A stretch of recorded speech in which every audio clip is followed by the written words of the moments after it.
जय गुरु जी।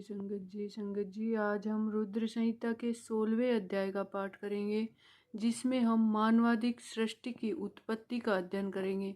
ब्रह्मा जी बोले, इसके पश्चात शब्दादि पंचभूतों द्वारा पंचकरण करके उनसे स्थूल आकाश, वायु, अग्नि, जल और पृथ्वी, पर्वत, समुद्र, वृक्ष आदि और कालादि से युग पर्यंत कालों की भी मैंने रचना की तथा और सृष्टि के बहुत से पदार्थों को मैंने रचा।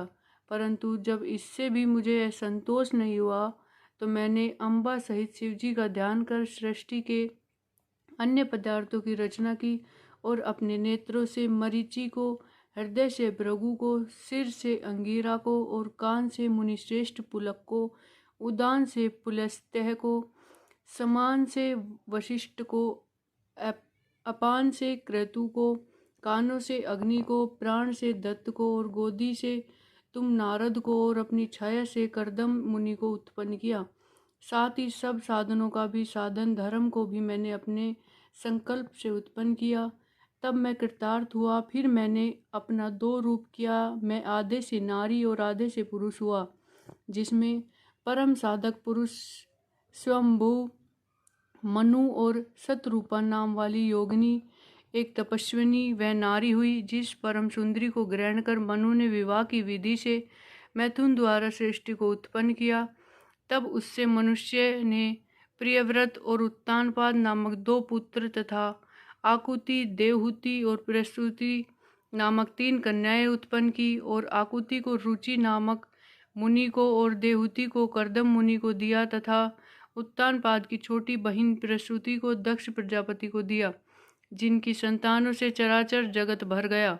फिर आकुति में रुचि द्वारा दक्षिणा युक्त यज्ञ और यज्ञ की दक्षिणा में 12 पुत्र उत्पन्न हुए। फिर देवहूति में करदम मुनि से कपिल मुनि उत्पन्न हुए और इधर दक्ष के 24 कन्याएं उत्पन्न हुई, जिनमें से दक्ष ने श्रद्धा आदि 13 कन्याओं को धर्म को दिया, जिनके नाम ये थे: श्रद्धा, लक्ष्मी, घृति, तुष्टि, मेघा, क्रिया, बुद्धि, लज्जा, वशु, शांति, सिद्धि और कीर्ति।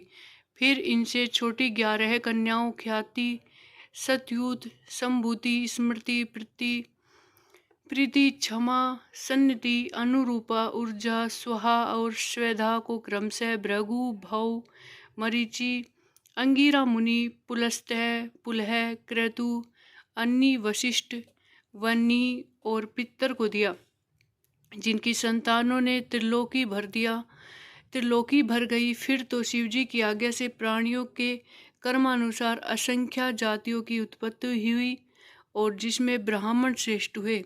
कल्प भेद से दक्ष के 7 कन्याओं की भी उत्पत्ति कही गई है और जिनकी संतानों से पाताल से लेकर सत्यलोक तक यह चराचर जगत व्याप्त हो गया है तथा कुछ भी शून्य न रहा। इस प्रकार शिवजी की आज्ञा से ब्रह्मा जी ने सृष्टि की रचना की। सदाशिव ने त्रिशूल के अग्रभाग से सती की रक्षा की, जिन्हें सर्वव्यापी विष्णु जी ने अपने प्रभाव से पहले ही निर्माण किया था। और भी कन्याएं दक्ष जी से लोक कल्याण के लिए ही प्रकट हुई थी। इस प्रकार शिव जी ने भक्तों के उद्धार के लिए बहुत सी लीलाएं की, जिनका वाम अंग वैकुंठ और दक्षिण अंग मैं हूँ।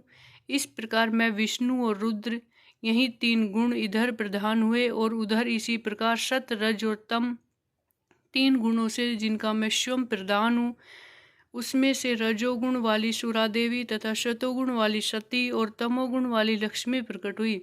सती के परा और शिवा ये 3 रूप है, जिनमें यही शिवा सती के रूप में शंकर के साथ विहाई गई और पिता के यज्ञ में शरीर त्याग कर नारद से अपने पद को प्राप्त हुई।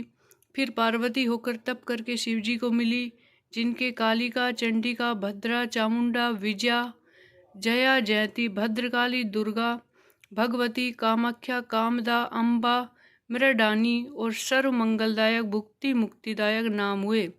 फिर तो यह तीनों गुणमय देवियों और गुणमय तीनों देवताओं ने मिलकर अनेकों प्रकार की उत्तम सृष्टि की। हे मुनीशतम, इस प्रकार तुम्हारे लिए मैंने सृष्टि का प्रकार कहा।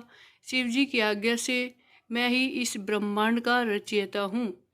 ओम नमः शिवाय। शिवजी सदा सहाय। ओम नमः शिवाय। गुरुजी सदा सहाय। संगत जी, अगली वीडियो में हम शिवजी की कैलाश यात्रा का अध्ययन करेंगे। जय गुरु जी।